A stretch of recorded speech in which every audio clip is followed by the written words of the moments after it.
அவன் நிஜமாகவே என்னை செருப்பு கழட்டி அடித்தான். சூரிய ஒரு இடத்துல மூத்திரம் அடிச்சிருக்கான், நடிக்கவே முடியுது. அந்த மாதிரி வாழ்ந்திருக்கான். அப்படியே அவன் மூத்திரம் அடிக்கிறதுக்கு போய் பக்கத்தில் போயிட்டு நான் பயந்துட்டேன், கீழே கீழே கேமரா டில் டவுன் பண்ணிட போறான்னு. அண்ணமால்னாலே மன திருப்தி தான். Annamal Institute of Hotel Management, Chennai Zamita Aviation and Hotel Management College. படிக்கலாம் இன்று, பறக்கலாம் நாளை. GUI, இந்தியாவின் தலை சிறந்த vernacular edtech brand, skilling everyone everywhere. எதுக்கு கொட்டுக்காளின்னு வச்சான்னு தெரியல, எனக்கு நிறைய மீனிங் என்னமோ போகுது. நான் ரொம்ப நாளைக்கு முந்தி சிவகார்த்தியனுடைய படத்தில் ஒரு பூஜை அன்னைக்கு ஒரு நாள் ஒரு சாப்பாடு சாப்பிட்டு இருக்கும்போது பக்கத்தில் ஒருத்தன் வெள்ளை சல்ல வெள்ளை பேண்ட் போட்டு ஒரு கிராமத்தில் இருந்த ஒரு பையன் மாதிரி உட்காந்துருந்தான். அறிமுகப்பட்டினான். யாரா நீ தம்பி அப்படின்னா. சார் நான் தான் சார் வினோத். அப்படின்னா யார்ப்பா? இல்லை சார் நான் வந்து கூழாங்கல். அப்படி ஆமாம் ஏதோ பேசிக்கிட்டு இருக்காங்க. நான் சொல்லுவேன் சரி என்னப்பா அந்த படம் ரிலீஸ் ஆகுதா இல்லையா? இல்லை சார் ஆயிரும் சார். ஓ அப்படியா சரி. என்ன படம் எடுக்கிற? அடுத்து என்ன பண்ண போகிறேன்? இல்லை சார் நான் ஆரம்பிச்சிட்டேன் சார். நான் சொல்கிறேன் கொஞ்சம் மெதுவாக எடுப்பான்னு வாயை எடுக்கிறேன். கொஞ்சம் மெதுவாக. இல்லை சார் நான் படம் ஆரம்பிச்சிட்டேன் நான். அப்படியே யார்ப்பா மியூசிக்கு? பாருங்கள் எவ்வளோ ஒரு ப்ரோக்ராம்டு வே ஆஃப் ஆஸ்கிங் ஒரு சேட்டிங் வித் அனதர் டேரக்டர். நான் கேட்குறேன் யாரா மியூசிக்கு அப்படின்னு. அப்படி சொன்னால் யாருமே மியூசிக் இல்லை சார். எனக்கு பயங்கர கோவம் வந்துருச்சு. பெரிய மயிர் மாதிரி பேசுகிறான். நான் முறைச்சேன். அப்புறம் நான் வந்துட்டு வீட்டு ஆஃபீஸ்க்கு வந்தோடனே என் அசிஸ்டன்ட்ஸ் கூப்பிட்டேன். இதே இது மாதிரி ஒருத்தனை பார்த்துட்டேன். ஒரு பொறுக்கி பையன் கருப்பாக இருந்தான், ஒரு மாதிரி இருந்தான், பெரிய மயிர் மாதிரி. என்கிட்ட வந்து நான் யாரா மியூசிக்குன்னு கேட்குறேன். அவன் சொல்கிறான் யாருமே இல்லை சார் அப்படின்றான். அப்படிலாம் எடுத்துடாதீங்கடா அப்படின்னு நான் ஏதோ நல்லது சொல்கிற மாதிரி என் அசிஸ்டன்ட்ஸ்க்கு சொன்னேன். இந்த படத்தை பார்க்கும்போது தான் தெரிஞ்சுது என்னை வினோத் செருப்பு கழட்டி அடிச்சிருக்காங்க. நல்ல டைட்டில் கிடச்சிருச்சு ஆக்சுவலி இன்னைக்கு. அவன் நிஜமாகவே என்னை செருப்பு கழட்டி அடித்தான். நான் எல்லாரையும் செருப்பு கழட்டி அடிச்சு பயங்கரமாக திட்ட ஆரம்பிச்சாங்க டேரக்டர்ஸ்லாம். அது எப்படி பேசலாம், நாமளும் படம் தானே எடுத்துருக்கணும், அதனால் நான் மட்டும் இதை எடுத்துக்கிறேன். என்னை மட்டும் வினோத் செருப்பை கழட்டி அடித்தான். இந்த படத்துக்காக வினோத்துக்கு இந்த பத்திரிகையாளர்கள் கோயில் கட்டணும்னு நான் கேட்குறேன். இந்த சமூகம் ஒருவேளை அவன் கொலை செய்து விடலாம். அந்த கொலையிலிருந்து தப்பிக்க வச்சது சிவகார்த்திகேயன்.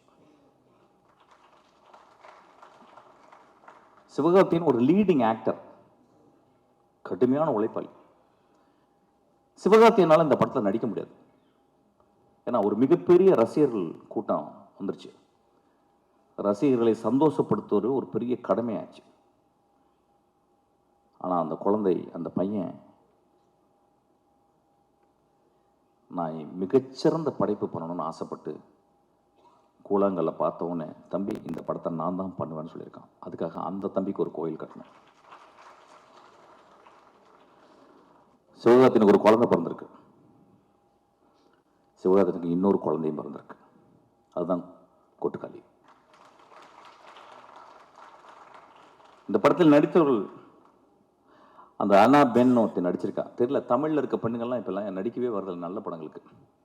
சார் எனக்கு 2 பாட்டு இருக்கா, 3 டான்ஸ் இருக்கா, தௌபா தௌபா தௌபான்னு அப்படின்னு ஏதாவது டான்ஸ் ஸ்டெப்பு ஹூக் ஸ்டெப்பு வைக்கிறதுக்கு இருக்கான்னு பார்ப்பாங்க. அப்போ தமிழில் பொம்பளைங்களே கிடையாது. அப்போ இங்கேருந்து போயிட்டு பஸ் ஏறி போயிட்டு ஆனபெல்னு ஒரு சிறுக்கியை பிடிச்சி வந்துருக்கான். ஆக்சுவலாக ஒரு பேய் அரக்கி. அவன் எத்தனை வார்த்தை பேசியிருக்கான்னா 1.5 வார்த்தை பேசியிருக்கான்னு நினைக்கிறேன். ஒரு பாட்டு வர பாடிட்டா அதுக்கு அடி, ஒரே அடி சூரி போட்டு ஒரு மணி நேரம் அடி என்ன அடிக்கிறான் போட்டவள. இந்த சமூகம் அப்படித்தானே இருக்கு. ஒரு பெண் பாடக்கூடாதுல்ல. ஒரு எக்ஸ்ட்ராடனரி பெர்ஃபார்மன்ஸ். அநேகமாக இந்த வருஷத்தினுடைய நேஷனல் அவார்டு அந்த குழந்தைக்கு கிடைக்கணும்னு நான் வந்து ஆசீர்வாதம் பண்ணுறேன். அதுக்கப்புறம் சூரியனுடைய எவல்யூஷன் கேரக்டர் ஆர்க். நான் சினிமாவில் தான் கேரக்டர் ஆர்க் பார்த்துருக்கேன். ஒரு கதையின் கதாநாயகன் ஃபஸ்ட்டு சீனில் வந்து மோசமாக இருப்பான், கடைசி சீனில் ஒரு பெரிய மகானாக இருப்பான். ஃபஸ்ட்டு சீனில் மகானாக இருப்பான், கடைசி சீனில் வந்து கொடுங்கோலனாக மாறிடுவான். இது ஒரு கேரக்டர் ஆர்க்கு. இது சினிமாவில் தான் கதைகளில் தான் நடக்கும். நிஜ வாழ்க்கையிலே சூரிக்கு நடந்திருக்கு. ஒரு கமெடியனாக உருவாகி இன்னைக்கு ஒரு உலகம் போற்றும் ஒரு நடிகனாக மாறியிருக்கான். நான் அன்றைக்கி நைட்டு இரவு உட்காந்து பேசினேன். என்னடா மகனே நீ இப்படி, எங்கடா உனக்கு ஏதாவது அருள்கிருள் வந்துருச்சா, இல்லை காதல ஏதாவது உனக்கு ஏதாவது ஒரு அசரீரி கேட்டுச்சா, உன் வாழ்க்கையில இப்படியாப்பட்ட முடிவுகள் எடுத்து இப்படி நீ வேகமா அப்படியே வெற்றிமாறன், அப்படியே கருடன், அப்படியே ராம், இன்னைக்கு ஒரு எக்ஸ்ட்ராடனரி, எனக்கு தெரிஞ்சு இன்னைக்கு தமிழ் சினிமாவின் மிக முக்கியமான 2 நடிகர்கள் நான் சொல்லுவேன் வந்து விஜய் சேதுபதியும் சூரியன் நான் சொல்லுவேன். ஆக்சுவலாக நான் விஜய் சேதுபதி ஒர்க் பண்ணேன், 67 நாட்கள் ஒர்க் பண்ணேன். ஒரு நாள் கூட எங்கள் 2 பேருக்கு ஒரு சின்ன உராய்வு கூட ஏற்படல. அந்த குழந்தை அவ்வளவு கண்ணியமாக, அவ்வளவு மேன்மையாக நேசித்து ஒரு கேரக்டர் நடிச்சிருக்காங்க. இந்த படத்தில் சூரிய அதே மாதிரி தான். எனக்கு தெரிஞ்சு இந்த படத்தில் சூரிய தவிர வேற யாராவது நினைச்சு கூட பார்க்க முடியாது. சூரிய ஒரு இடத்துல மூத்திரம் அடிச்சிருக்கான், நடிக்கவே முடியாது, அந்த மாதிரி வாழ்ந்திருக்கான்.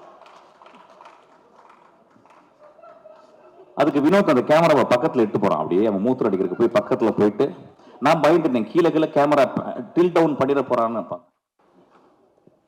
ஆசையும் வருது, டில் டவுன் பண்ணி பார்க்கலாம் அப்படின்னு சொல்லிட்டு. ஆனா அப்படியே மேலேயே வச்சு அதுக்கப்புறம் சூரிய திரும்பி பார்க்குறான்.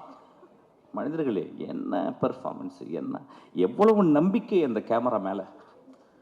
முதல் சீனை வந்து அவன் கிட்டத்தட்ட ஒரு 4 நிமிஷம் கேமரா எட்டு போயிட்டு ஒரு அம்மா குளிச்சுட்டு அதை தலையில் தண்ணியை தொளிச்சுட்டு தன் மகள் இப்படி பண்ணிட்டாலே, மகள் இப்படி பண்ணிட்டேன்னு அவள் கோயிலுக்கு போகிறத வந்து ஒரு extreme long shot, I think இந்தியாவில் ஒரு லாங்கஸ்ட் ஷாட்டாக கூட இருக்கும்னு நினைக்கிறேன். அங்கே எடுக்கும் போதே அவன் அதோடைய கான்ஃபிடென்ட் சொல்கிறான், நான் என்ன மாதிரி படம் பண்ண போகிறேன், என்ன மாதிரி படத்தை நீங்கள் பார்க்க போகிறேங்கன்றது அவன் பிச் பண்ணுறான்.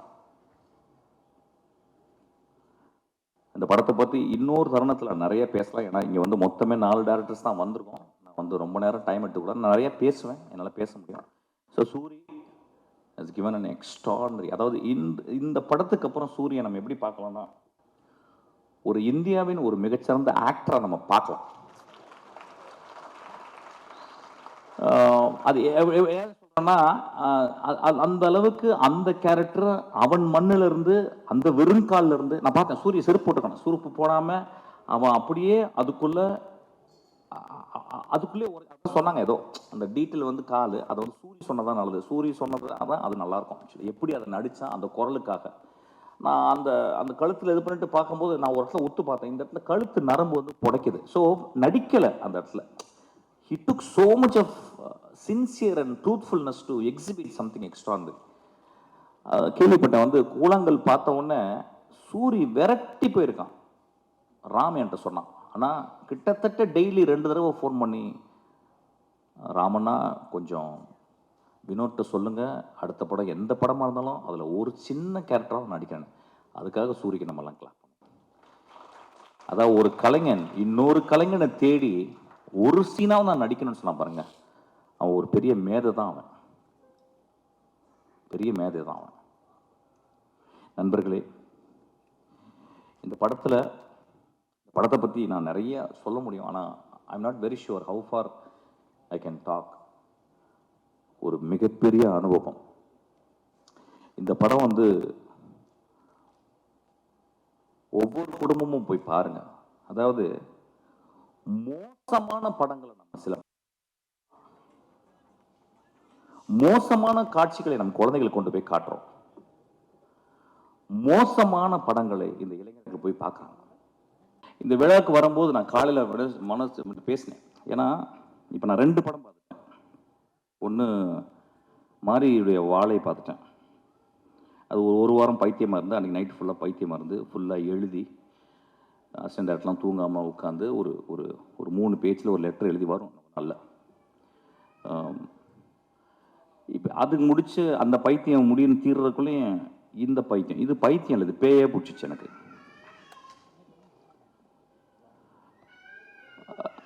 அப்போ வந்து இந்த படத்தில் வந்து அவன் ஏன் மியூசிக் டைரக்ஷன் பண்ணலை அப்படிங்கும்போது அதுக்கு ஒரு பெரிய அது வந்து ஒரு குருட்டாம்போக்கில் எடுக்கப்பட்ட ஒரு முடிவல்ல. The decision came out of his vision of cinema. அவன் எப்படி சினிமாவை ட்ரூத்ஃபுல்லாக பார்க்குறான் அப்படின்றதுக்கு ஒரு காரணம். ஏதோ ஒரு வகையில் நம்ம என்ன பண்ணுறோம், ஒரு மியூசிக் மூலியமாக நம்ம சட்டையை அயன் பண்ணிடுறோம், நம்ம திரைப்படங்களை நம்ம அயன் பண்ணிடுறோம். அவன் என் சட்டை என் திரைப்படம் சுருக்கமாகவே இருக்கணும் அப்படின்றான். என் பாட்டியினுடைய அந்த இடுப்பை சுற்றி இப்படி உள்ள சொருகுவா பார்த்தீங்களா, அது வெளியே எடுத்தால் எவ்வளோ சுருக்கம் இருக்கும் அந்த அந்த முந்தானையில், அந்த அளவுக்கு சுருக்கத்தை அவன் பார்க்குறான். அவ்வளோ ட்ரூத்து பார்க்குறான். இந்த படத்தை பற்றி நான் வந்து ஒரு 4 நாள் கண்டினியூஸாக என்னால் பேச முடியும். ஏன்னா படத்தை பார்த்துட்டு வெளியே வந்தோடனே நைட்டு நான் என்ன பண்ணுறதுன்னு எனக்கு தெரியல. வழக்கம் போல் சொன்ன மாதிரி நல்லா இருக்குப்பா, சூப்பர்ப்பா, நல்ல ட்ரை பண்ணியிருக்கேன். இப்போ நிறைய பேர் சினிமா பாட்டு வந்தோன்னா உஷாராக பேசுகிறது எப்படின்னு கேட்டால் வித்தியாசமாக முயற்சி செஞ்சுருக்கேன்னு. அது கெட்ட வார்த்தை சொல்லி தான் சொல்லணும், பட் அப்படி சொல்ல முடியாது, போர் அடிக்குது எனக்கு ஆக்சுவலாக. அந்த மாதிரி எதாவது பேசிட்டு போயிடுறது, இல்லைன்னா நல்ல ஃபியூச்சர் இருக்குப்பா அப்படின்றது, அப்புறம் ரொம்ப மோசமாக ஒரு தடவை பார்க்கலாம் அப்படின்றது. நண்பர்களே, இங்கே வரும்போது யோசிச்சு நான் என்ன இந்த படத்தை நான் வந்து எப்படி மக்கள்கிட்ட கொண்டு போய் சேர்க்கணும். ஏன்னா என் லைஃப்பில் இது ஒரு பெரிய பொறுப்பாக நான் பார்க்குறேன். என் மகள் பிறக்கும்போது என் மனைவியின் கையில் எவ்வளோ சந்தோஷப்பட்டனோ அதே மாதிரி இந்த படத்தை பார்த்தப்ப சந்தோஷப்பட்டேன்.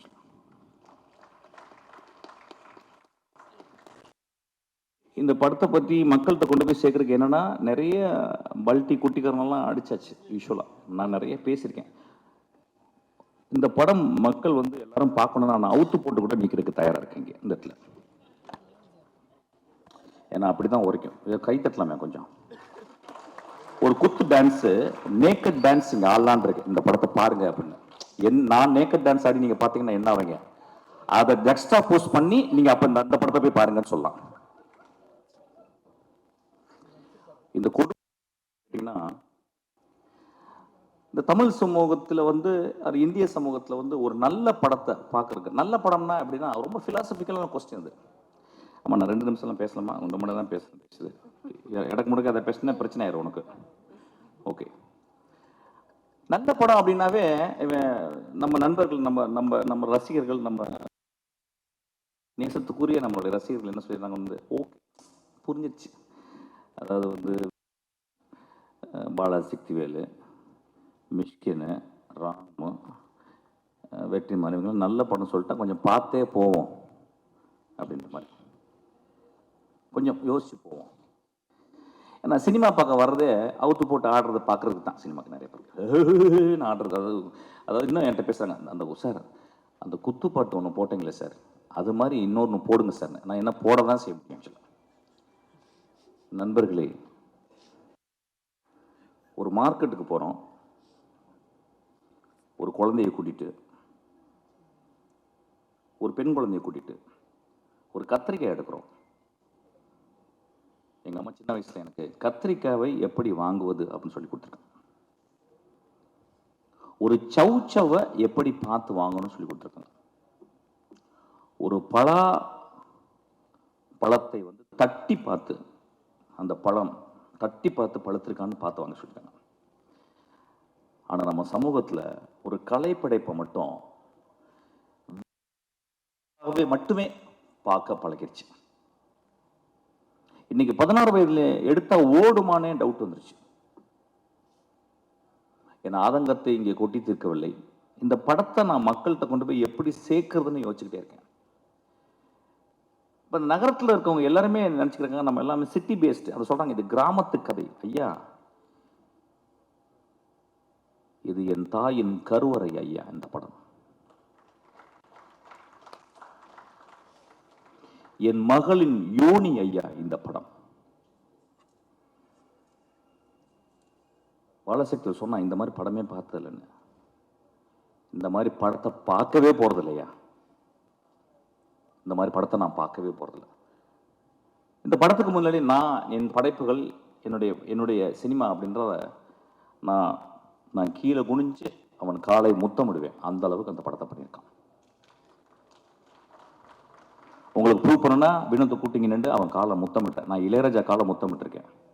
நான் இளையராஜா காலை என்றைக்குமே தொட்டு கும்பிட்டதில்லை. நான் உதட்ட கொண்டு போய் தொடுவேன். ஆக்சுவலாக 2வது மனிதனாக இளையராஜாக்கு அப்புறம் அவன் கால்களை நான் முத்தமிடுவேன். ஆக்சுவலாக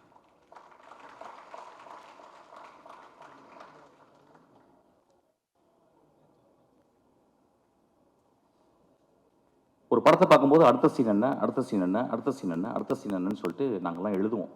எழுதும்போது ரொம்ப கேர்ஃபுல்லாக, நான் இப்போ கூட வரும்போது என் தம்பிகிட்ட பேசிக்கினேன், ஒரு படம் வந்து நல்ல கதையாக இருக்கணும், என்டர்டெய்னிங்காக இருக்கணும், இப்போ மூணாவது தேவைப்படுது எக்ஸைட்டிங்காக இருக்கணும்னு சொல்லிட்டு. இந்த மூணுமே இந்த படத்தில் இருக்குது. என்ன ஒன்று, நீங்கள் பார்க்குறது உங்கள் பார்வையை வேறு மாதிரி வச்சு பார்க்கணும். எனக்கு தெரிஞ்சு இந்த ரீசெண்ட் டேஸில் இந்த கதைகளில் நான் வந்து இப்போ 2 கதைகள் வந்து நான் இந்த 10 வருடத்தில் திரைக்கதையில் படித்தது எக்ஸ்ட்ரானரி ஸ்டோரிஸ்னு சொல்லுவேன். ஒன்று 3 பில்பர்ட்ஸு, இன்னொன்று கெட் அவுட், ஜோர்டன் பீல்டு. அதுக்கப்புறம் இந்த கதையை சொல்லுவேன். ஏன்னா அது மூணுமே எப்படின்னா, ஒன்று வந்து பிளாக் ஹாரர், இன்னும் வந்து ஒரு பெண்ணினுடைய தவிப்பு, தன் மகளை பறி கொடுத்துட்டு ஒரு பெண்ணுடைய தவிப்பு. இந்த படத்தில்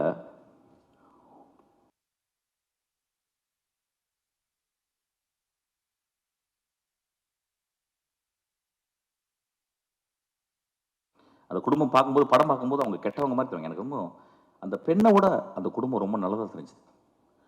வினோத் இந்த கேரக்டருக்கு வந்து வேற யாராவது பண்ணியிருந்தா நல்லா இருக்காதோ, நடிச்சிருவாங்களோங்கிறதுக்காக தன்னுடைய அக்காவையும் தன்னுடைய பெரியம்மா பொண்ணு தங்கச்சிகளாம் நடிக்க வச்சிருக்கான்.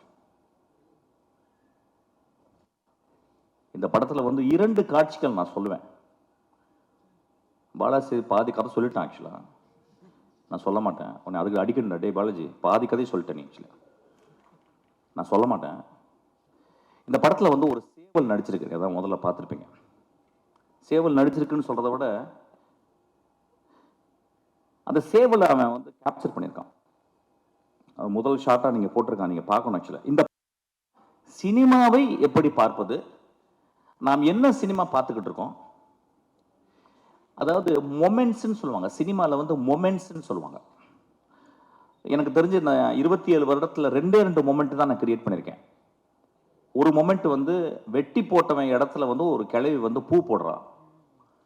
2வது மொமெண்ட் வந்து தன் மகள் இறந்து போன பிறகு அப்பாவுடைய சிகரெட்டை வந்து குடிக்கக்கூடாதுன்னு கஷ்டப்படுறான்.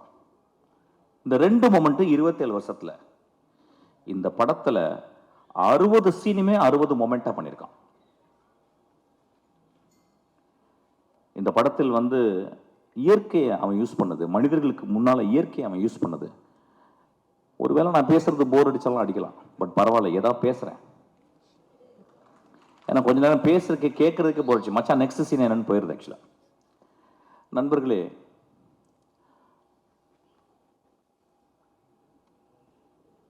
ஒரு நல்ல கதை, ஒரு நல்ல கதாசிரியர் தோற்கப்படுவதில்லை, சமூகத்தால் கொலை செய்யப்படுகிறான். ஒரு நல்ல கதையும் ஒரு நல்ல கதாசிரியரும் அவ்வளவு பேரன்போட ஒரு சமூகத்துக்கு இந்த கதையை எழுதுனா, பீச்சில் ஒரு பங்களா, மிக வசதியான காரு, அதுக்கப்புறம் 100 வருஷத்துக்கு வந்து சொத்து அப்படின்னு இல்லாமல் இந்த கதை பண்ணா சமூகத்தின் இதயத்தை கொஞ்சோண்டு தொற்றுலாம் அப்படின்னு வினோத் பண்ணியிருக்கான்.